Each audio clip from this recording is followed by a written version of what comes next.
Hi everyone, welcome back to the channel. My name is Jessie and I am the owner of Eden Street Soap Company.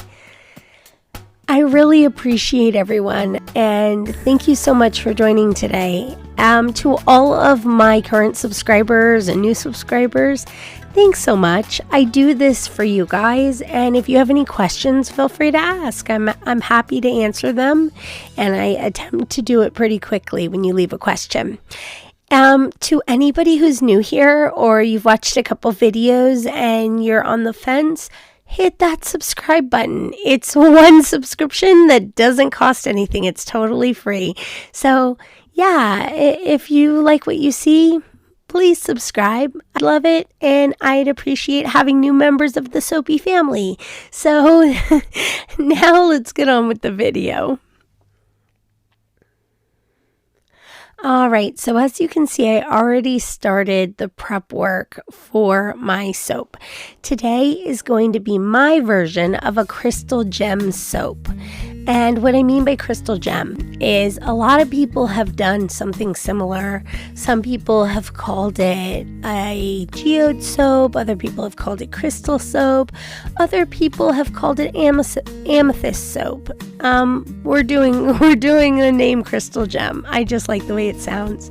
But essentially, I did two types of melt and pour crystals and gems. The first one was 3 layers of solid colors, and the second one was 3 layers of clear colors. And then I went and cut them down into kind of a crystal shape. And the way you do that is you kind of you cut the edges almost like you're sharpening a pencil. I went around the circular mold and I cut 4 different sides into a point shape. And then I went along the edges and kind of just cut them down. And then I just kind of kept cutting and cutting and cutting until it really resembled a crystal. And that seemed to work for me. And when I first started doing it, it was a little sloppy, but by my 20th or 30th crystal, I think I had it down pat.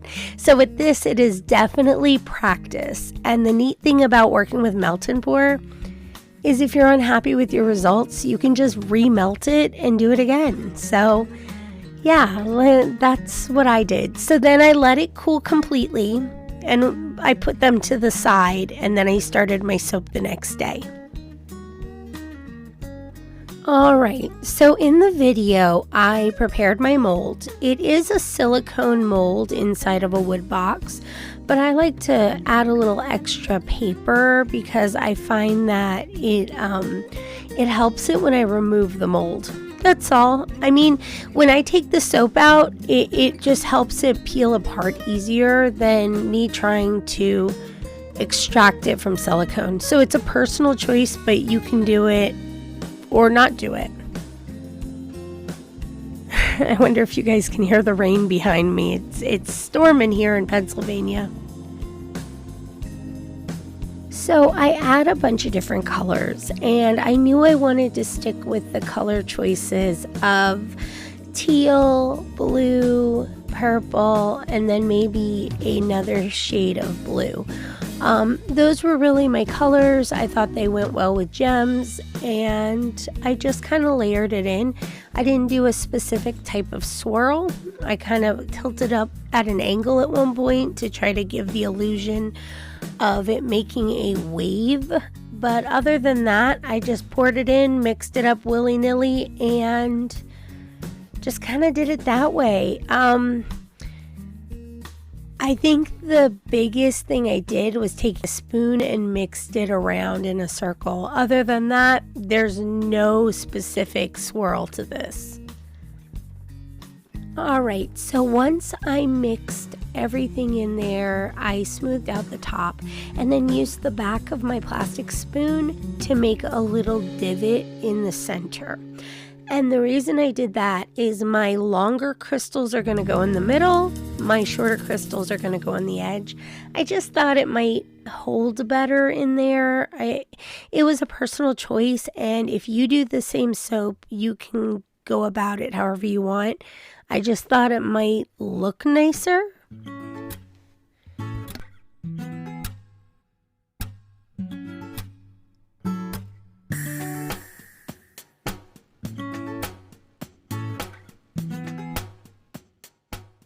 So once I added in all of my crystals, I just layered them in sets of 3 or 4, and I left spaces between them because I didn't know how they'd all fit in there.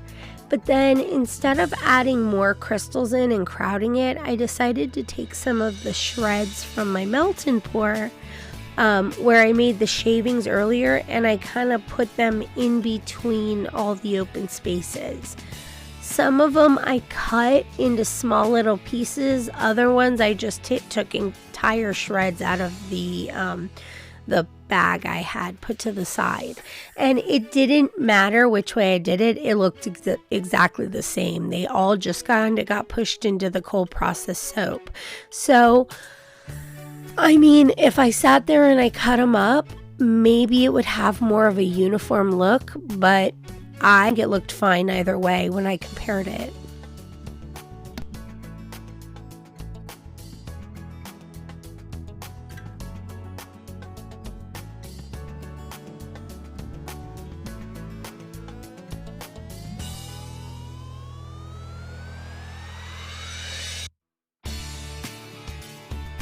So as you can see, it's time to cut the soap. I let this soap sit a little bit longer than usual. It was about, I normally last anywhere from 12 to 16 hours, maybe 18 max. This one I let sit 2 days because I wanted to make sure everything was really solid. I didn't want the crystals coming out of the top when I tried to cut it. So I gave it that extra time to try to make sure everything was connected. But you have to make sure that once you cut everything, you wrap it up because melt and pour sweats. Even if you get a low sweat, it's still gonna sweat.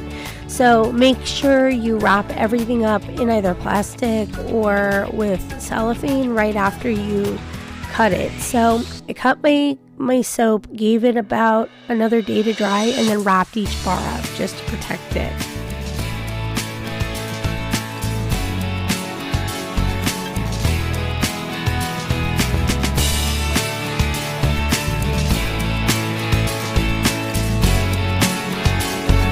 As you can see, the soap came out so beautiful and I love it so much. I think it looks so cute.